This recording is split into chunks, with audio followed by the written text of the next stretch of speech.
Este contenido ha sido elaborado con fines informativos y de concienciación social. Los hechos narrados están basados en información pública de fuentes periodísticas, judiciales y declaraciones oficiales sobre el caso de Laura Luelmo.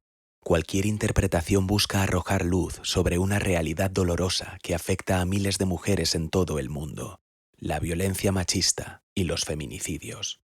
Este relato no pretende revictimizar ni explotar el sufrimiento de las personas afectadas, sino honrar la memoria de Laura, dar visibilidad a su historia y recordar que su vida, su arte y su futuro le fueron arrebatados brutalmente. Recordar a Laura Luelmo es un acto de justicia. Su historia no puede quedar en el olvido, porque representa a muchas otras mujeres silenciadas por la violencia. Conservar su legado artístico y humano es una forma de resistir al olvido y de seguir exigiendo un cambio real. Laura no fue solo un número. Fue hija, hermana, profesora, artista y fue asesinada por ser mujer. El feminicidio no es un hecho aislado, es la expresión más extrema de una violencia estructural que atraviesa nuestra sociedad. Este caso vuelve a poner sobre la mesa la necesidad de revisar los fallos del sistema, de proteger verdaderamente a las mujeres y de no permitir que criminales reincidentes tengan la posibilidad de repetir sus crímenes. Contar estas historias no es morboso, es necesario, porque el silencio también mata.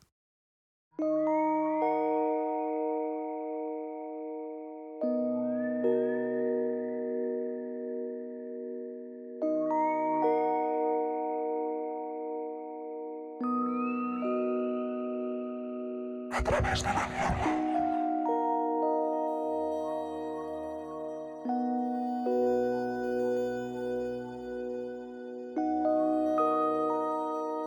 A principios de diciembre de 2018, Laura Luelmo, una joven profesora de 26 años originaria de Zamora, llegó con ilusión a un pequeño rincón de Huelva, Andalucía, donde le habían asignado una sustitución en el Instituto Vázquez Díaz, en la localidad de Nerva. Enseñaría dibujo y plástica a estudiantes de secundaria y bachillerato. Para ella, era una nueva oportunidad, un paso más en una carrera docente que había construido con pasión, desde sus años de formación en Salamanca, llegando hasta sus exposiciones de arte en Madrid o México. La plaza había surgido de forma repentina y Laura no tuvo tiempo para buscar alojamiento con calma. Pero la suerte pareció sonreírle. Una compañera le ofreció una casa de alquiler en El Campillo, un pueblo cercano al instituto. Aceptó sin dudar. No conocía a nadie, pero llegó con ganas de empezar de cero.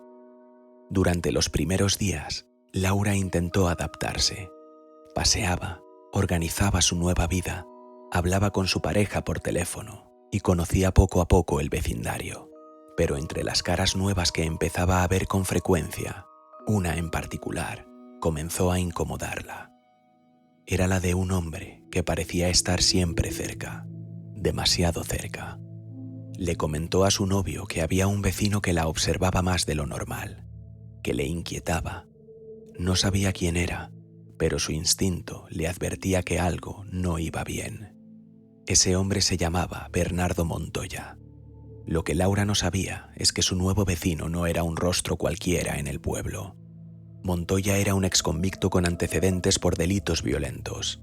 Acababa de salir de prisión tras cumplir condena por asesinato, y ahora vivía justo enfrente de ella.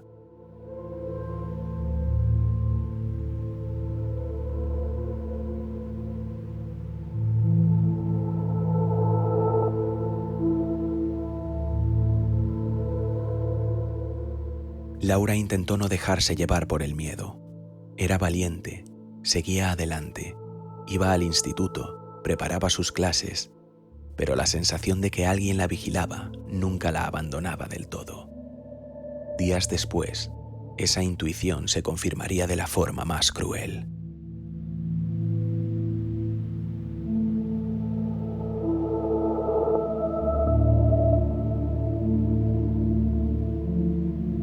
Bernardo Montoya, de etnia gitana, no era un desconocido para la justicia. Llevaba tras de sí un historial marcado por la violencia, los robos y la reincidencia. Sus delitos casi siempre tenían un patrón. Las víctimas eran mujeres. Bernardo Montoya y su hermano Luciano, desde muy jóvenes, dejaron una estela de miedo a su paso. Recién instalados con su familia en Cortegana, un pequeño pueblo onubense donde sus padres echaron raíces, los gemelos Montoya comenzaron a mostrar una conducta tan agresiva como inquietante. En el barrio de Las Eritas, algunos aún recuerdan con escalofríos el episodio que marcó el inicio de una historia oscura. Luciano, con tan solo 13 años, golpeó brutalmente a una vecina con una botella. Desde entonces, tanto él como Bernardo comenzaron a ser temidos por su entorno.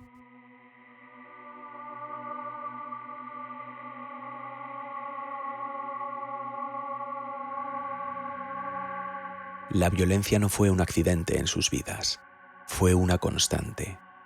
Con el paso de los años, ambos protagonizaron crímenes de sangre con una similitud casi escalofriante, tanto que incluso llegaron a ser objeto de un estudio forense publicado en una revista interna de la Guardia Civil. En él se analizaban sus huellas dactilares y sus patrones de conducta.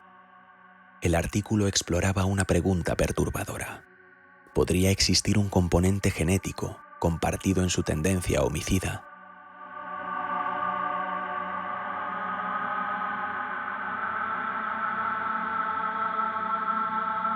Las pruebas mostraban 2 cuchillos similares, 2 armas que marcaron el inicio de su historial criminal.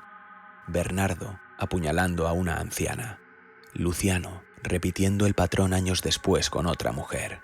Un espejo oscuro entre gemelos, un eco del horror repetido. Hay quienes los conocieron de cerca y no necesitan eufemismos para describirlos. El brigada Emilio Díaz, veterano de la Policía Judicial en la Comandancia de la Guardia Civil de Huelva, no titubea al hablar de los hermanos Montoya.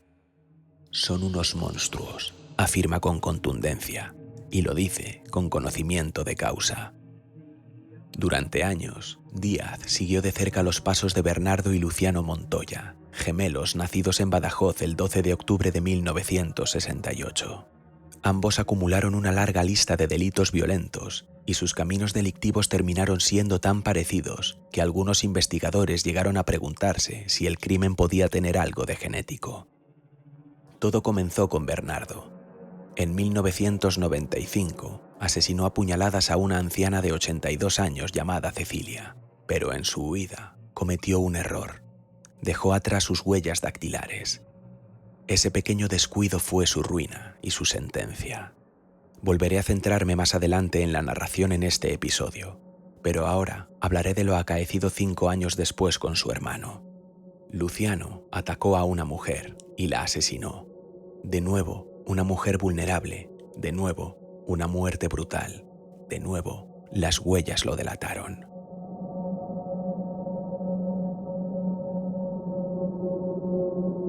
Esta repetición casi exacta en los métodos y en las víctimas llevó a que los expertos en criminalística plantearan preguntas inusuales. ¿Pueden los gemelos compartir huellas dactilares? ¿Existe un perfil genético del asesino? La ciencia respondió con claridad: no. Pero aunque no compartían huellas, sí compartían algo más profundo, una frialdad que helaba la sangre.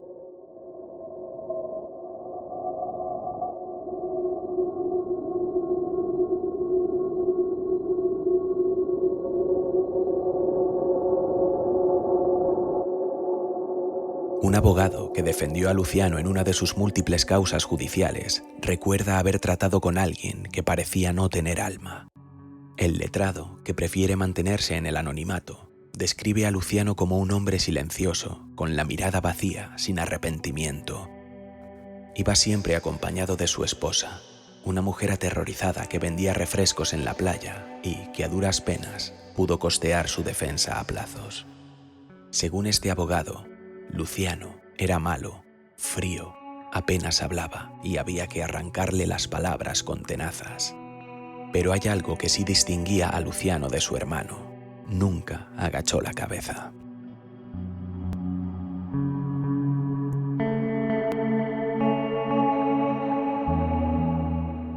Para el brigada Díaz, sin embargo, no hay matices que valgan. Ambos hermanos eran y siguen siendo fríos, calculadores y traicioneros. Se cebaban con los más débiles y jamás mostraron una sola muestra de remordimiento. Sobre todo Bernardo. Más cruel no se puede ser, sentenciaba Díaz con gravedad. Y es que fue Bernardo quien le arrebató la vida a Laura Luelmo.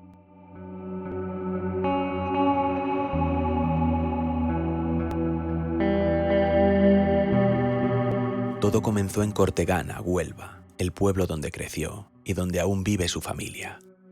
Allí, en 1995, Bernardo irrumpió en casa de Cecilia, una vecina de 82 años, con la intención de robar. No contaba con que la anciana lo sorprendería. Lo que hizo entonces fue brutal. Le clavó un cuchillo en el cuello y huyó. Milagrosamente, la mujer sobrevivió y lo denunció. Aún estaba libre, esperando juicio, cuando decidió rematar lo que había empezado. Era la noche del 13 de diciembre de 1995, pasadas las 11:30. Bernardo, armado esta vez con un machete, volvió a entrar en casa de Cecilia. Se coló por una ventana. Esta vez no iba a robar, iba a silenciarla. Le asestó 6 puñaladas en el cuello. No hubo milagro, la mujer falleció. Bernardo fue condenado a 17 años y 7 meses de prisión por asesinato. También se le prohibió volver a Cortegana durante 5 años. Pero esa condena, a todas luces insuficiente, no impidió que reincidiera. En 2008, ya con 11 años de cárcel cumplidos, Bernardo disfrutaba de permisos penitenciarios. Durante uno de ellos, volvió a atacar. Esta vez a una peluquera de 27 años en el Campillo. La joven se salvó gracias a su perro, que la defendió con fiereza. Bernardo le clavó el cuchillo al animal. La agresión se saldó increíblemente con una condena de solo 1 año y medio por amenazas, en una conformidad de partes. Hoy sabemos que aquel hecho fue mucho más grave. Un intento de violación y asesinato frustrado. Pero una vez más, el sistema miró hacia otro lado.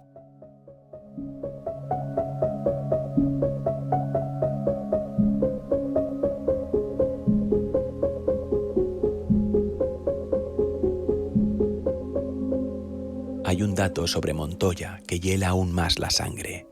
Bernardo tiene una hija, en el momento de los hechos, una joven de 26 años, exactamente la misma edad que Laura Luelmo. Esto no parece haberle importado nunca.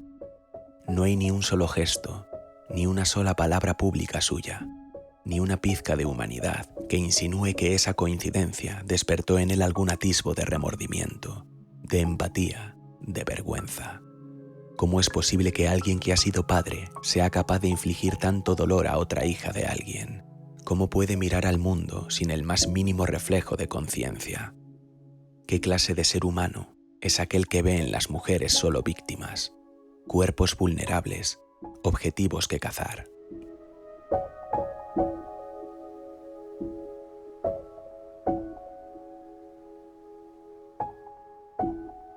Bernardo Montoya no era un desconocido sin antecedentes. Era un criminal reincidente, peligroso, violento y conocido. Lo sabían las autoridades, lo sabían los vecinos, lo sabía la justicia. Y aún así, una joven profesora llena de sueños acabó alquilando una casa a escasos metros de la suya. Esa negligencia, ese abandono institucional, es parte también de esta tragedia.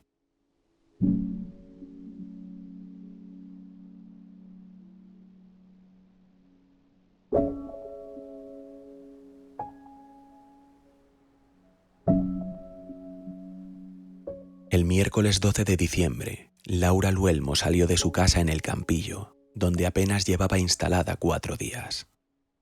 Como de costumbre, hizo algo de deporte y luego fue al supermercado del pueblo alrededor de las 5 de la tarde. Las cámaras de seguridad del establecimiento captaron sus últimos movimientos. Allí, como tantas otras veces, estaba también Bernardo Montoya. Montoya la siguió, esperó el momento en que nadie pudiera verlo y cuando encontró la oportunidad, la atacó. Laura nunca regresó a casa aquella tarde.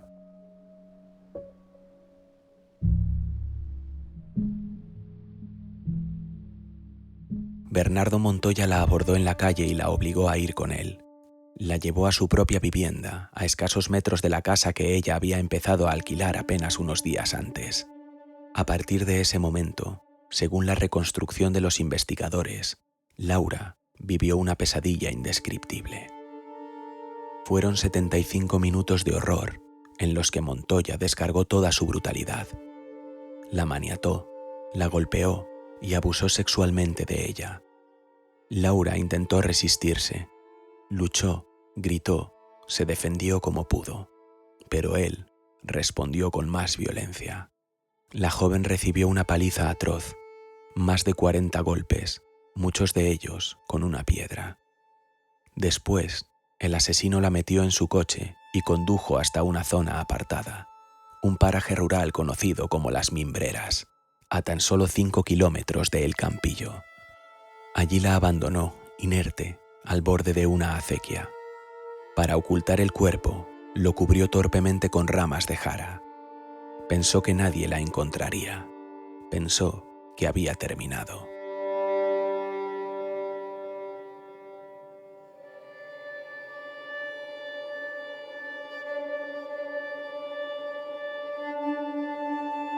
Pero Laura estaba siendo buscada por su familia, por sus amigos, por sus compañeros del instituto y de la universidad. Durante 5 días, decenas de voluntarios y agentes de la Guardia Civil recorrieron caminos, barrancos y matorrales con la esperanza, cada vez más débil, de encontrarla con vida. El 17 de diciembre, una patrulla encontró el cuerpo. No había dudas, era Laura. Estaba semienterrada, con evidentes signos de violencia. La escena destrozó a un país entero que ya seguía el caso con el alma en vilo. En apenas 5 días, la desaparición de una joven profesora se había transformado en un crimen atroz que conmocionaría a toda España.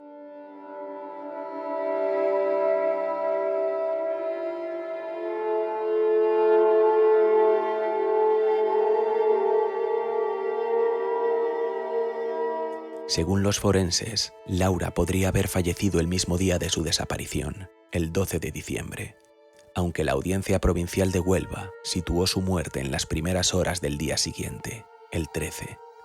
De una forma u otra, quedó claro que Laura nunca tuvo ninguna oportunidad real de sobrevivir.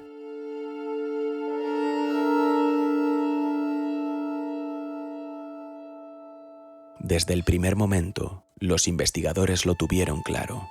La desaparición de Laura Luelmo no era un accidente ni una fuga voluntaria. Algo terrible había ocurrido, y el hallazgo de su cuerpo, días después, solo confirmó lo que ya temían. Estaban ante un caso de muerte criminal. La maquinaria judicial y forense se activó de inmediato. En la lista de sospechosos, pronto apareció un nombre que no pasaría desapercibido. Bernardo Montoya. Era el vecino de Laura. Vivía justo enfrente a su casa alquilada y tenía un pasado demasiado oscuro como para ignorarlo. En un primer interrogatorio, Montoya negó siquiera conocer a Laura. Afirmó no haber tenido contacto con ella, pero los agentes que conocían bien su historial, el asesinato anterior, múltiples robos, agresiones, drogadicción, no quedaron convencidos. Su comportamiento era evasivo, sus respuestas inconsistentes y su historial no ofrecía lugar a inocencias. El 18 de diciembre, solo un día después de hallarse el cuerpo, la Guardia Civil lo detuvo. La evidencia no tardó en llegar. En el registro de su vivienda, los investigadores hallaron pruebas irrefutables, restos de sangre de Laura, sus pertenencias e incluso las compras que la joven había hecho el mismo día en que desapareció, todavía sin deshacer. Además, el examen forense reveló restos biológicos de Montoya en el cuerpo de la víctima. Acorralado por las pruebas, Bernardo Montoya cambió su versión. Primero dijo que Laura lo había ayudado a mover unos muebles. Después, simplemente dijo que no supo que había sido de ella. pero la verdad ya había empezado a aflorar. Finalmente, confesó el ataque y el secuestro. ¡Pide perdón a la familia!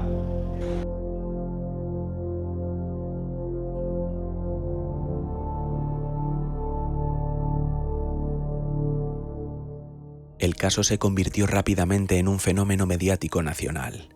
La crudeza de los hechos, la juventud de la víctima y el historial del agresor encendieron un debate en toda España.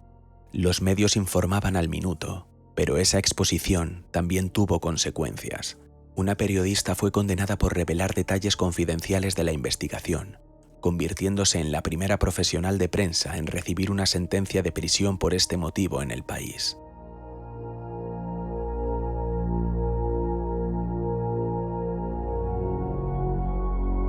La sociedad no solo pedía justicia, también exigía respuestas. ¿Cómo era posible que un hombre con semejante historial estuviera libre? ¿Por qué no se tomaron medidas preventivas en el Campillo? ¿Es que nadie sabía quién vivía justo al lado de una joven recién llegada?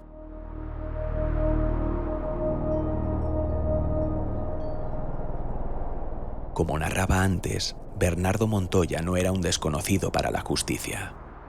Antes de acabar con la vida de Laura, ya arrastraba un extenso historial delictivo. Robos, agresiones, intimidaciones, asesinato. Tras haber sido condenado en el 95 por apuñalar a esa anciana, su dependencia a las drogas fue considerada un atenuante. Así, entre permisos penitenciarios y reducciones, quedó en libertad en octubre de 2018. Solo 2 meses después, volvería a matar. El sistema lo había dejado salir, y Laura pagó ese error con su vida. Tras ser detenido, Montoya fue enviado a prisión provisional, donde permanecería hasta 2021, año en el que se celebró el juicio. Durante todo ese tiempo, su discurso fue cambiando. Llegó incluso a pedir que no lo sacaran de prisión, reconociendo su propia peligrosidad. Pero después, en un giro insólito, culpó a una expareja del crimen, afirmando que lo había cometido por celos. Nadie creyó esa historia. No había pruebas, solo sus palabras, y frente a ellas, un arsenal de evidencias irrefutables. El jurado popular fue unánime. Bernardo Montoya fue declarado culpable de agresión sexual, asesinato y detención ilegal. La Audiencia Provincial de Huelva impuso la prisión permanente revisable, la máxima condena posible en España, junto a 17 años y medio adicionales. También se le ordenó indemnizar a los padres y hermanos de Laura con 400.000 euros. La sentencia fue firme, pero la herida en la sociedad y en la familia de Laura sigue abierta.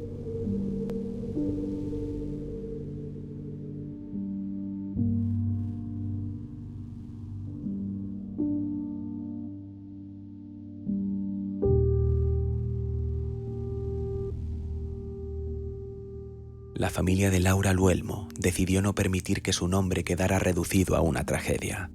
En su honor, se ha creado una página web conmemorativa, un lugar donde la gente puede descubrir quién fue realmente Laura, una joven apasionada por el arte que destacaba en fotografía, diseño, ilustración y pintura.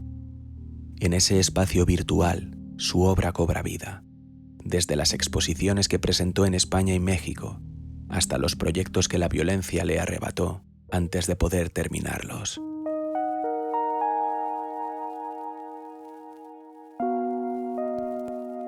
Nada más entrar en la web, un mensaje da la bienvenida.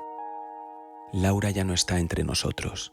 Sin embargo, su espíritu, su magia, su luz y su nombre permanecen.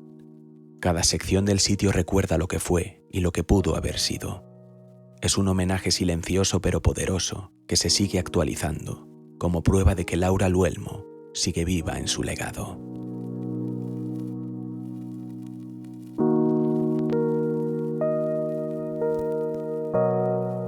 La historia de Laura Luelmo no termina en una sentencia judicial, porque su memoria no quedó enterrada con la tragedia, sino que floreció con un propósito, el de cambiar las cosas. En honor a su vida y a su pasión por el arte, se creó el premio Laura Luelmo de Arte Contemporáneo. impulsado por la Facultad de Bellas Artes de la Universidad de Salamanca, donde Laura se graduó. Este reconocimiento no es solo un galardón artístico, es una declaración firme contra la violencia de género y una apuesta por la igualdad. El premio tiene como fin visibilizar y apoyar el talento artístico, especialmente de quienes utilizan el arte como herramienta de denuncia, memoria y transformación social. Pero también es una manera de mantener viva la voz de Laura, de seguir mostrando su luz a través de quienes, como ella, creen que el arte puede ser una forma de resistencia. Con cada edición, este premio no solo reconoce obras contemporáneas de gran valor, sino que alza la voz contra el silencio, contra el miedo y a favor de una sociedad más justa y libre de violencia. Porque Laura Luelmo fue mucho más que una víctima. Era artista, docente, soñadora y hoy, a través de su legado, sigue enseñando.